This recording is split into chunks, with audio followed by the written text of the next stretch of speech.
in the trenches with me since day one is this guy right here, Natu. He was a computer science major, was on the Queens football team, and was trying to start his own business on the side. And he's also a Christian rapper too, so if you want to hear some of his raps, go to SoundCloud. No, I'm serious, his beats are good. He has some good songs on SoundCloud. I recommend them. So anyways, you know, he's come a long way, and then, you know, me and him started together. You know, we started learning entrepreneurship the right way, learning business together. And yeah, honestly, we kept each other accountable from day one. Like 2017, me and him were having weekly calls, kind of just getting to know, like, oh, what did you learn this week? What did you learn this week? So like I said, if there's anybody who can relate and, you know, who has been with me really from the start of this entrepreneurship journey is Natu. So I'm very excited to have him present. This is going to be a really good one, so pay attention and give him your full attention. So, you know, we're going to get into what we do, but basically we focus on helping people, you know, raise money to buy more real estate or to buy businesses. But most of you aren't really in that world, so, you know, we're going to try to connect the dots here. Because right on the extreme, like your right-hand side, I have Tanya right here, not to put you on the spot, but, you know, she's somebody who is a client at raises.com, and I just sporadically sent out an invite for her to come. So one thing I noticed, there are 3 different levels that people seem to be at, myself included, obviously, in terms of getting to, you know, the multiple millions of dollars per month in their business. And I have to tell Dev credit for actually trying to help me reframe this presentation to fit into that context. So so some people are just starting out, and who here is more like just curious or starting out in the business game? Okay, it's more just curious. And I'm just gonna assume the rest are more in it. So, you know, then you have this level where, as Marco said, you know, you're between the $10,000 to $100,000 per month point. And then after that, then you're at the, you know, $100,000 per month to multiple $1 million per month. So there are 3 different levels to this thing, right? So let's just walk through it, and we're going to, instead of just focusing on growing your business, you can actually grow your business by buying other people's businesses. And that's something nobody talks about, so we're going to get into it. But we're going to try to speed through this pretty fast. But many people talk about the one call close, right? When you're trying to sell somebody. So it's like, okay, I get on a call and I sell somebody and then they buy my product. But sometimes there's a 2-call close where you have to qualify somebody on that first call before you get them on that second call. So in my case, my offer is something where there's a lot of upfront education required. Like, what's a private equity fund? Oh, it sounds like black magic, I don't know. So sometimes you just want to go in a qualification call, a 15 to 10-minute call, to see if the person, what they like, just to hear the intonation in their voice, to see what the person even thinks what you are, like what's really going on, just to make sure that you get a grasp on what the prospect is thinking. As opposed to just running an ad, and then they fill out like a 40-question form saying that they want to buy something because they may not even understand what they're filling out. So, you know, there are 3 levels of this, right? So the first level is, you know, you have the 2 calls set up. The founder takes both that initial call and they take the sales call. So, you know, the screen's a bit small, but basically you're taking all of the initial calls. You're reaching out to people on Facebook. You're taking that initial 15-minute call. And then you're qualifying them to make sure that they're serious, make sure that they have a problem, make sure that the urgency to act is soon rather than later, and then see if they're open and willing to even do what you're wanting to do. So, you know, after that, you go on a second call, as I said, to close them. But then what happens after, you get somebody called, they can be called an SDR, they can be called a BDR, so a sales development rep, business development rep, VA, virtual assistant, depending on the skill level you want. And then they can actually be the ones sending the messages out on Facebook or on LinkedIn to get them on the 15-minute call. I mean, Tanya was talking to somebody I think it was probably Perrine you spoke to in the Philippines, said, oh, hey, yeah, this is what the service is. And then the call actually went to me because at the time I was taking the calls, and then we went through the sales call. And then she was just expressing her opinions, just saying, oh, you know, I heard about you from a mentor, but like they kind of rubbed me the wrong way. So then I just had to explain what exactly we did. And then, you know, she trusted it and she said, okay, let me give it a shot. And then lo and behold, you know, she's working on, you know, setting up a private equity fund, I believe in, you know, in Michigan and Delaware. We're getting all that technicality sorted out. So it's a process. So what happens, you're basically doing everything at the stage 1 to get to that first level. And then afterwards, if you're still in that level 1, you know, sometimes you get an SDR to do some of the sending messages out on people from LinkedIn and on Facebook or even Instagram to get the people to book the call for you instead of you doing it yourself. So, you know, the next stage, the founder becomes a founder.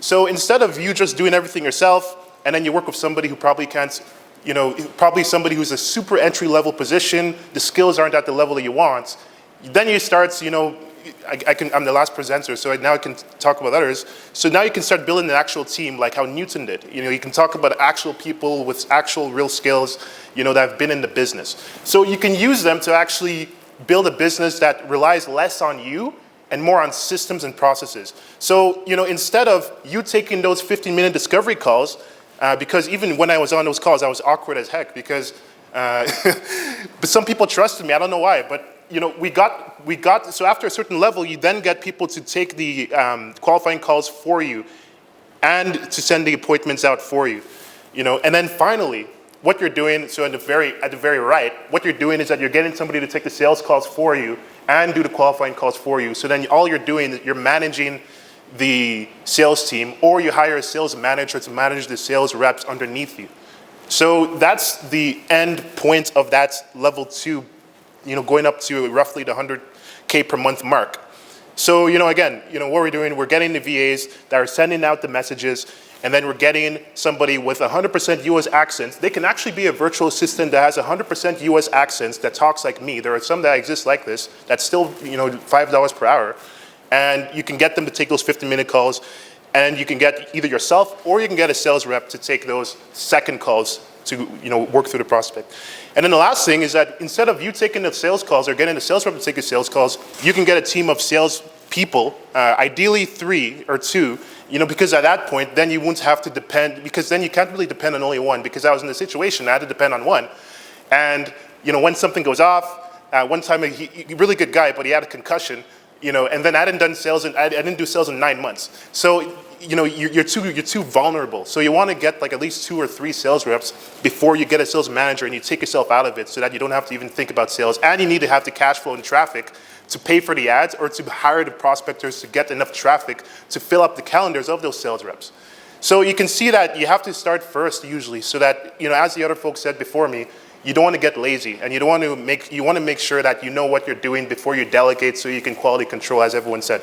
So one big takeaway was for level 2, going up to 100K, it's more about systems and processes, as everybody said. It's not about talents, especially for entry-level skill workers. So for entry-level skill workers, or people that are part-time in the Philippines and different developing countries, you don't want to focus too much on talent. You want to focus on the system of and the IP of your company. And plus is like a little trinket from the coding, the programming world. It just means that we're increasing it incrementally, ideally in a loop-like fashion in the system. So what we're doing, we're focusing on improving the systems of your company, not the talent of low-skill workers in your company. Because if the talent leaves, then your company is back at zero. But if you have the systems that increase, then people can come and go, but then the company is still better than it was before that hire. So how do we do that? Well, we make something called self-healing standard operating procedures. SOP just means standard operating procedure, and then that's just like, a set of instructions to carry out a process or a procedure, right? So, tech and systems, what do we got here? We can get into all the details, but basically what we do, we use a combination of LinkedIn outbound sales software that sends LinkedIn automations out. We have people go on that software to send out outreaches on about 12 different LinkedIn accounts currently, because that's just where my target market is.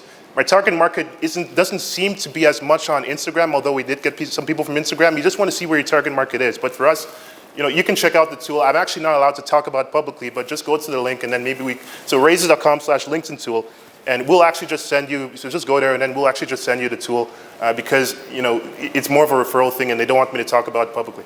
So then we use make.com. It's better than Zapier. It connects different pieces of software together so that if you have one tool that tracks sales, like close.com, and you have all these tools that track sales, you want to link them together in a cheap way. So make.com is the best one on the market. Next, you want to use profiles. So we actually have people that what they do, I don't know if hopefully that link still works, but you want to make sure that the profiles, you get as many profiles as you can, because on LinkedIn, we have 12 different LinkedIn profiles, and we just hire people manually, but there are actually services that they can help you lease out profiles of any social media platform. So if this one does LinkedIn in particular, and I'm not sure if this one is active, but it's not, just let me know after, but just get a bunch of LinkedIn profiles working for you. Next, we use Close.com. It's just a call-in software. It doesn't really matter what software you use, but that's our favorite. You have to send out reminders. You have to do Google retargeting. That's what we do, so that after people see our website, then they know who we are, what we do. And then what we do to manage everything, we use ClickUp. It's just one project management software. So for SOPs, we just say, hey, we write down every single process for more the beginner entry-level skill workers, and we write down everything in detail. Some people say that you have to write down everything more broadly and more vague, but I think it depends on the level of their skill. So if you're working with somebody who is a virtual assistant who's $3 an hour, you want to make sure you're really specific. But if you're working with somebody who is more, high level, you want to make things less specific because the person is higher skill. So then why tell the high skill person things that they already know? So, this is how we do it. There's a process on the Google Doc.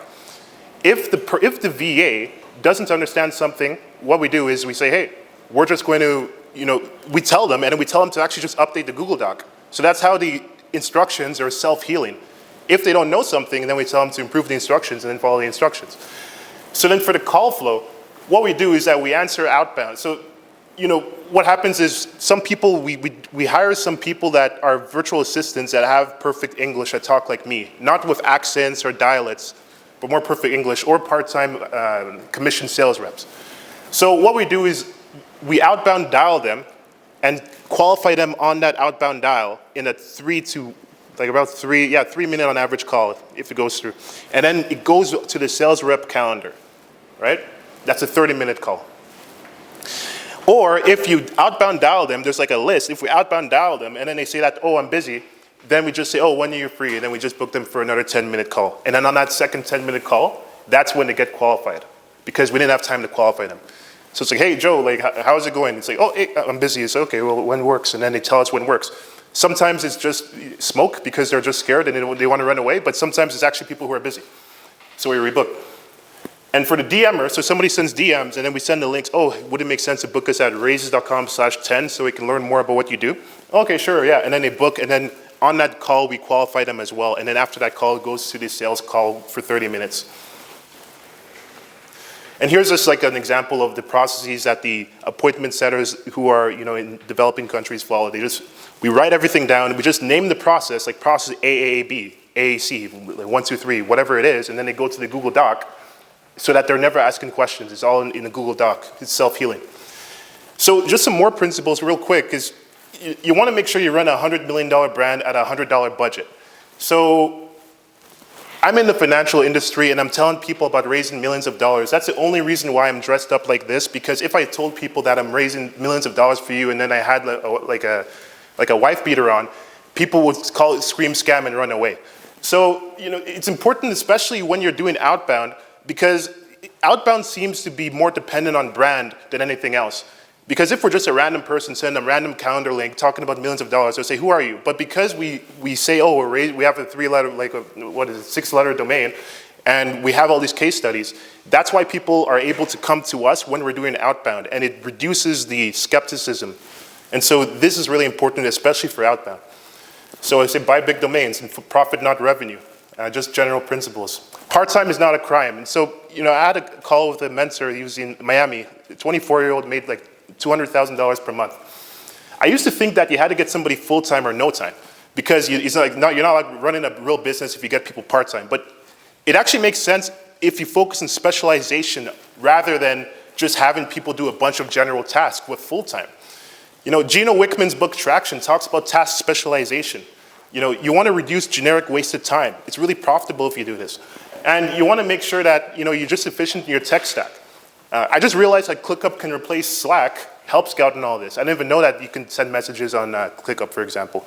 So when you're efficient, you can delegate, you can send a lot of the money to tasks that produce more revenue, and you can reduce the operations to fulfill on the client without wasting too much money. So now, most people say, okay, now you hit the 100K mark. Now let's, just keep on hiring more teams and so on. But what if you could actually buy, instead of just growing your business, you just buy other people's businesses with other people's money? So we were fed a lot of us were fed the lie, and there are 3 types of people when it comes to raising money.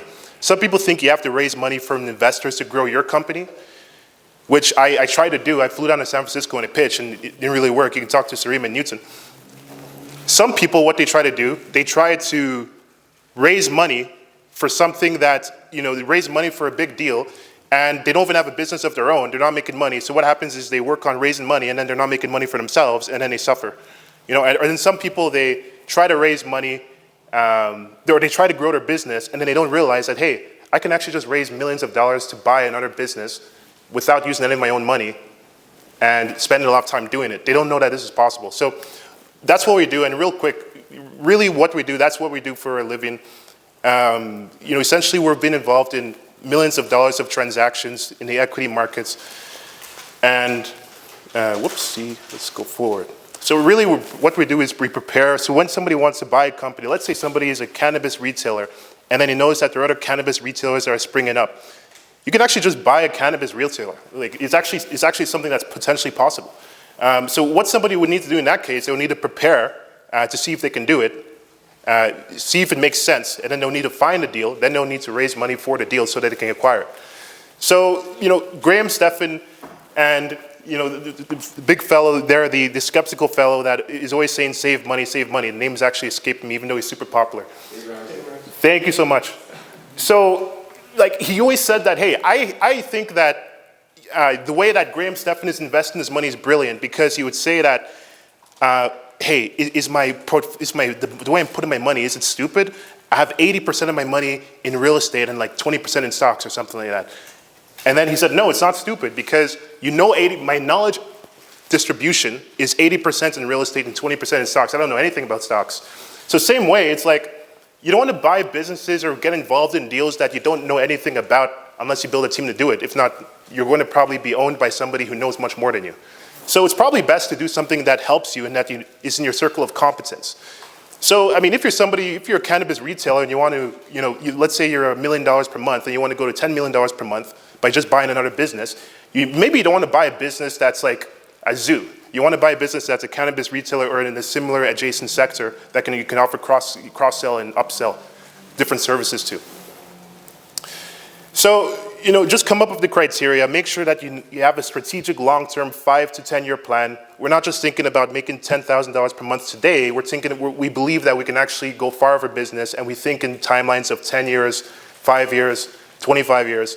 And one of the best ways to do that is to come up with an acquisition criteria on day one. Just put it in the back of your mind. You don't have to start buying businesses today, but as long as you keep it in the back of your mind, then it's good. And then finally, you just want to make sure that you start finding deals. You can find deals by directly just calling, let's say you want to buy a cannabis retailer, you just call them, or you can actually just use a broker like BizBuySell, Acquire.com, Flippa, or different companies that actually list their businesses for sale. So you can outbound prospects. Here's our tool again, or you can outbound dial. Basically, the idea is you outbound dial, you book a call to see if they're open to selling their business, and then you get an NDA signed. You send a letter of intent saying, I'm going to buy your business. You do an analysis. You hire a CPA or somebody actually on Fiverr even can help you do it. But we recommend somebody a little bit more, Fiverr is a good start. But, you analyze it and then you close it. So that's basically what we're helping people do in our company. So, or you can use brokers, Acquire.com, BizBuySell, Flippa, and all this. So basically, you have a business. How do you buy it with other people's money? What you're doing is there's a loan-to-value ratio. It's like real estate. Let's say there's a business at $10 million. Lenders will probably give you 75% of it, for you to buy that business. But then there's this notorious 25% that you have to put down of your own money. So what you do, that down payments is called equity. And what you're doing, you're pretty much, you have to raise that equity and you get a lender to give you the debt. If you have heavy assets, let's say you're buying an accounting firm with real estate, then you can get better loan-to-value ratios. If you have something that's asset-light, which is our businesses are very asset-light, based on this conversation, mine included, because we're all online, we have no assets. So we're probably going to get less debt for the businesses that we want to acquire that may be similar to us. So what we may want to do instead is just look at businesses that, just remember that we're going to have to raise a lot of equity. So we have to network with people right from today. If we want to say in 5 years, 10 years, we want to start growing into a $10 million per month company. And the way to do it, and that's what they told me when they were trying to say, oh, what clients can we send to them? So if you can find a company that you can buy using 100% debt, it's good as long as the interest rates don't get you. So, Equity is hard to raise. So that's why there's a lot of legal work to do it. So basically what we're doing, we just help people go through all the legal work, and it's really hard to raise money via equity usually. So we just help people go through all the legal work in doing that. So, in Canada, you have a lot of things to do. The Ontario Securities Commission, we're working on getting regulated by right in this city. Without going into the specifics, basically there's a lot of litigious work that goes into creating an equity raise. So we help people do all that, and we do the financials as well. Do a 5-year pro forma, and then you'll be able to raise capital for it. So there are 2 ways of doing it. Do a limited partnership where people invest passively, or do a share purchase where people are active investors. It depends on how flexible you are in the investors you want to partner in your deal with. So that's pretty much it. So what you want to do, you want to make sure that even on day one, you can acquire a business. You can think, hey, even though I don't want to do this now, you can say, hey, what type of business do I really want to become a $10 million per year business one day? And if so, how can I be a conglomerate and get the ultimate form of leverage by leveraging other people's money to buy other people's business? So that's how you do it. And I think that's pretty much it. So the presentation, you just go to raises.com/keynotes, and then you get all the slides because I sped through them. But thanks for having me. That's pretty much it. Good. Oh, one more thing.